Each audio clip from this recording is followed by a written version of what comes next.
And we are back. Welcome back to the channel, guys.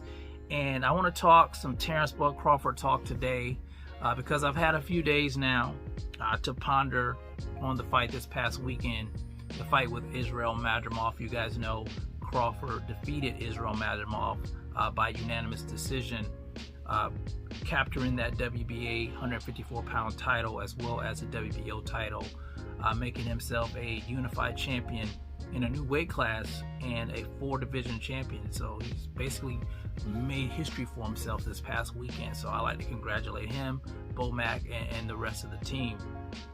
Now, here's the thing I want to talk about. I've been watching different channels, mainly channels who got an agenda against Bud. A lot of Bud hate. I hate using that word hate because it's so cliche, but I mean, it is what it is. And just watching the biasness in the sport, you know, we hear all the time how mainstream can be biased towards fighters, and it's true, it is. But I watch some of these YouTube channels and they're the same propaganda type pieces. They do the same hit jobs on certain fighters that they don't like. You know, they can never be objective. It's always got to be some agenda pushing. You know, you can't just keep it real with the boxing fans. You just can't tell. You can't, you know, see things for what they are. You just can't. It always has to be some underlying agenda or the hatred that you have for a fighter. And I think it's absolutely pathetic in my opinion. Now, let me say this. That was a tough fight for Bud. That was a tough fight. And I think as a boxing fan, some of us may have overlooked Madrimov because we don't know his name. You know, he's not a name that we're really familiar with. Now, I did look at, you know, some of his fights. I looked at some of his highlights and I made my assumptions from that. But to be real with you guys, a lot of times as fans, when the fighter that we know fights a guy that's unknown, we have a tendency to put the cart before the horse. We do that a lot. I try not to do it, but I do it too. I do the same thing. And I said that Crawford would stop Madrimov in round number 9, and he didn't do that. Now, I did say Crawford might have overlooked him in another video, but after watching one of his interviews after the fight, he said he knew about Madrimov and how good he was. So Crawford knew what he was getting himself into. Now, I thought Madrimov fought a hell of a fight. The guy, he's a skilled fighter. You know, he has good footwork. The feinting was giving Crawford problems. You know, Crawford couldn't time him the way he wanted to. He had a good right hand, power, strength, and he was very patient in the ring. Very, very skilled fighter. He's going to be a problem at 154, mark my words. A lot of these guys aren't going to be able to beat him. And that's what makes Crawford so elite. A guy that can fight that well in a weight class that he's never fought in. Crawford was able to defeat this guy. Being that, you know, it was a hard fight and people took that fight that Crawford had and said that he was exposed in the fight.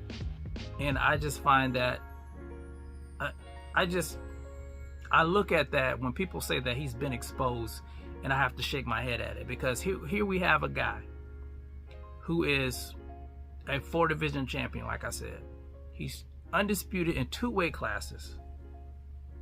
He's now a unified champion in this weight class. His last 11 opponents he stopped, but yet he's exposed because he had a tough fight. And that's what irks me about some of this propaganda when it goes on in the boxing space.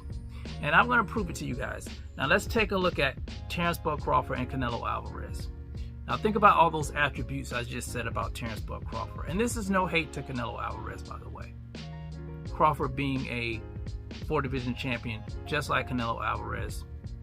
Crawford being an undisputed champion in 2 weight classes, where Canelo was an undisputed champion in 1 weight class. And Crawford going up to 154, defeating Israel Madrimov in a tough fight, by the way. Like I said, it was a tough fight. You know, it wasn't an easy win. So they said that Crawford was exposed. But when Canelo went up and fought Dmitry Bivol and he lost the fight, people said that Bivol was too big. They made excuses for Canelo Alvarez losing the fight. They will say that, you know, Canelo Alvarez is, you know, the greatest fighter. You know, even though he's lost some fights, he's got some losses on his record, but they'll look at Crawford and say that he's been exposed and that, you know, he's a hype job, even though he's an undefeated fighter. No shade to Canelo Alvarez. I think Canelo Alvarez has done tremendous things in the sport, but how can you say that Crawford is a hype job, that Crawford's been exposed, and in the same breath, Canelo Alvarez is the greatest thing since sliced bread? If you're looking at their accomplishments, you can't really say that. So that's how you know that there's an agenda being pushed. You know, some of these guys just don't like Crawford. Some of them don't like Crawford because of the Errol Spence Jr. thing. I think that has a lot to do with it. But I'll see a lot of American boxing channels trying to tear down Crawford for whatever reason. They'll hype up everybody else outside of the United States, but when it comes to their fighter, what he's accomplished, the American fighter, they try to tear him down. And you guys know that's the absolute truth. You know, I don't have to say it. I'm saying it, but I don't really have to say it because you guys see it. Now, as far as the Canelo Alvarez fight goes, if Crawford gets that fight, do I feel the same? Do I still want the fight? I still want the fight. I still would like to see Crawford versus Canelo Alvarez, although I think it'll be a tough fight. You know, I don't know if Crawford can win that fight. I will be honest with you guys. I don't know if he can win, but I appreciate the fact that he's daring to be great. And that's the most important thing. You know, taking chances, taking risks, trying to make history. You know, he could go up to 168 and get obliterated by Canelo Alvarez. But he took the opportunity. If, you know, if he makes that decision, if Canelo Alvarez is willing to do that as well. You know, how can you knock that? You can't really knock that. But we'll see what happens with that. I don't know if he's going to do it or not. Styles make fights. Canelo Alvarez is a totally different fighter than Israel Madrimov. So, you know, we'll just have to wait and see if it actually happens. Can Crawford win the fight? Yeah, it's possible. It's possible. I think Crawford is a better technical boxer, but we all know Canelo Alvarez is solid. He has a chin, and he can box, and he has, you know, tremendous power. You know, so we'll see.